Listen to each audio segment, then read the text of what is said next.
Hello friends, it's Marianna and welcome back to my YouTube channel. I have 5 tips to share with you on how to grocery shop on a budget, but I actually technically have 6 because I do have one bonus tip that I'm going to share at the very end. So make sure to stay on the lookout for that. I will also be sharing with you guys some of my favorite kind of like cheap, healthy recipes that I like to go to on a regular basis, and that will be the second part of today's video. So without further ado, let's get started. My very first tip for you is to plan your meals ahead of time. This is one of the biggest things that has helped me to meal prep and to be more budget friendly when it comes to my grocery shopping and all of my food that I make. Basically, a bonus tip is to plan your meals around the ingredients you already have at home. When I first started planning my meals, I was thinking like, just what do I want to have this week, and I would make a list of the meals I wanted to have, and then from that I would make my shopping list, and then I would buy everything. But I actually ended up with a pretty full pantry with like really random ingredients of things that I bought for specific meals. So definitely try to plan around what you have at home. So maybe you already have some pasta or like a can of chickpea or something random laying around. Think about meals you can make with that to not only save space at home, but to save a little bit more money, so you're not buying everything that you need for a meal every time you go food shopping. Going around planning with the ingredients you already have at home. Also think about meals that use overlapping ingredients to also help reduce waste and also reduce costs. If you're gonna do like, I don't know, chicken and rice, think about another meal that uses rice, maybe like some soup with rice, or like something that could be very different so you still have variety throughout your week, but that will use overlapping ingredients, so that just helps you save a little bit of money and also time as well. When shopping, you just can get a couple things instead of many different things for all of your recipes. Planning your meals ahead of time also helps a lot with impulse buys, something I'm super guilty of. If I don't have a list of like when I'm going grocery shopping and I don't have a plan of what I'm gonna eat that week, I will get very random things, lots of snacks instead of like actual whole foods and ingredients and stuff, and it's just not great because I end up spending more than I would have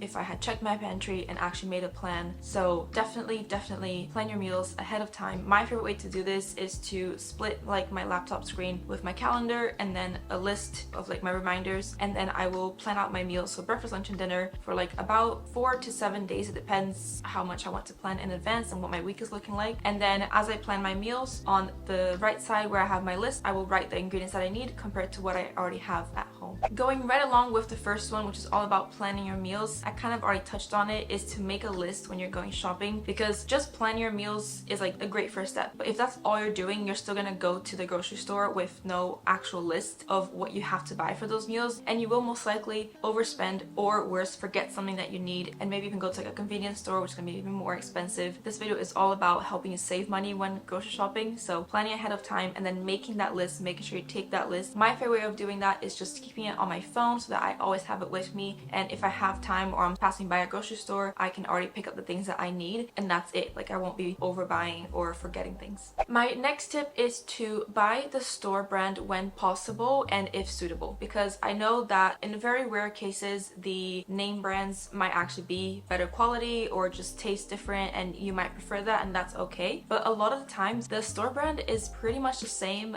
if not exactly the same, or only a little bit worse, and sometimes better. But what it almost always is cheaper. So if your main goal right here is to budget, season everything the way that you like, I would just go for the store brand, because it will most likely always be a lot cheaper. As you can see here on the screen, like the rice, the cost of rice at Tesco from the name brand compared to Tesco's brand was insane. Like, difference in price that you're paying for is pretty crazy. Generally, buying the store brand over the name brands can actually not only save you like a couple cents at a time, but genuinely like full-on pounds at a time, like 2, 3, 4 pounds maybe at a time, which is pretty crazy. My fourth tip is one of the most fun ones, I think, which is to use points and coupon system. My 2 favorite grocery stores are Lidl and Tesco's. I use the Lidl app. They give you lots of rewards. Like, I get lots of like free things that I regularly buy, and then I get like little coupons for it over time. And then obviously everyone knows the Tesco Club card. It's amazing. They have so many things on offer all the time. Going with this, my next tip is to be on the lookout for offers. Separate from the point system and the coupons and stuff, sometimes when you're at the grocery store, they might have specific things on offers, and a lot of the times you can actually substitute something that you're planning on buying. So let's say I was gonna make, again, very simple example, but chicken, rice, and broccoli, and the broccoli is its regular price, but they have maybe like courgette, for example, at like a super low price. Maybe it's on season or whatever the case may be. I will then substitute for the courgette, because it might be a couple cents here and there, but over time it's going to really add up if you can save a little bit on everything you're buying and like substitute a couple things or use the offers and coupons and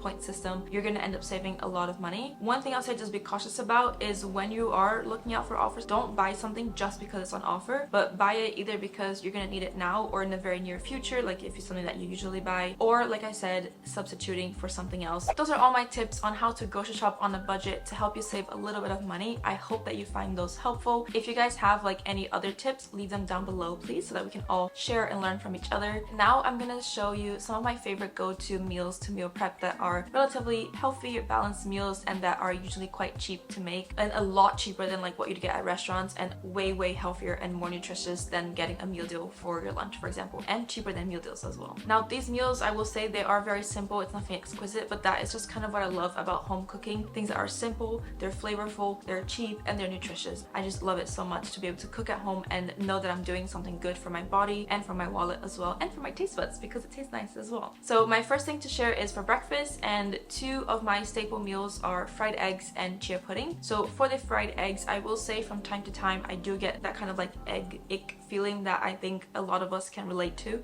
and my way to combat that is to actually add a little bit of ketchup on top of my eggs and some everything but the bagel seasoning.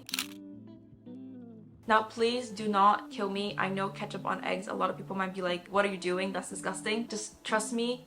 If you like ketchup like on other things, then try it because I think you will love it. It's really good. I just fry my eggs in a little bit of like margarine, butter, whatever I have instead of olive oil. Then I ketchup on top, sesame seeds or everything but the bagel seasoning, and it's delicious. And then for my chia seed pudding, I'll just make like my favorite chia seed base. I don't do it overnight because I don't love this super thick like jelly consistency. I like mine a little bit more runny, so I'll just leave it in the fridge for about 10 to 15 minutes. I'll put the recipe here on the screen for what I do for my chia seed pudding base, and then on top you can add whatever you want. My favorite go-to, strawberries and blueberries with a little drizzle of honey on top. Super delicious, very healthy, and extremely cheap. Now some meal ideas for lunch or dinner. You can substitute these as you like. One of my favorite things, which I've already mentioned in this video, it is super simple and standard, but just rice, chicken, and then a vegetable. I think this is a really great meal. Sometimes I also love to substitute the rice for potatoes, like roasted potatoes. You have your protein, your carbs, your veg. It tastes good. It's very like satiating, like you feel very full afterwards, and it's just a really nice staple and really cheap as well. Potatoes and rice, super cheap to get. Vegetables, again, like I said, whatever is on offer or in season will also be very cheap. And then chicken is one of the cheapest forms of protein out there, so just get some chicken breast, throw it in your air fryer or your oven, or fry it in the pan, however you like. Very nice meal to have. Another meal that I love is salmon with couscous or quinoa, and then a vegetable again. Now you can substitute this for a different fish if you prefer, or in terms of like budget. Tuna is also really good, but just again kind of sticking to that same rule that I usually have for my meals, which is a protein, a carb, and a veg. It's a really great combination. It's really yummy as well. This last one that I'm going to share, like this meal idea, actually came about with my last like fun point that I had in the beginning. I said I have kind of like 6 points. My final tip to share about getting creative with your groceries on a budget is actually to use ChatGPT. This is very random, but I had the other day canned tomatoes, canned chickpea, and some chicken that I wanted to use, and I wanted to make a meal out of all those ingredients, but I didn't know exactly what to make. So I literally went on ChatGPT and I put, find me a recipe that uses canned tomatoes, canned chickpea, and chicken, and ChatGPT delivered. It gave me a really delicious like chicken, chickpea, tomato stew to make at home. So that's like my final tip for like being creative on a budget, is find what you have at home that you want to use and ask ChatGPT to give you a recipe for it. And this has now become one of my staple go-to easy meals because it's just so delicious and it's filling and it's so cheap. You have canned chickpea, canned tomatoes, and then the chicken, and it makes 4 meals. So it's like £1 or less per meal. Those are all of my final tips and meal ideas for you guys today. I really hope that you enjoyed today's video and that you found some of this useful or entertaining. If you enjoyed, please do let me know by giving a like to this video and subscribe down below. That will mean so much to me, and I'll see you all in my next one. Bye!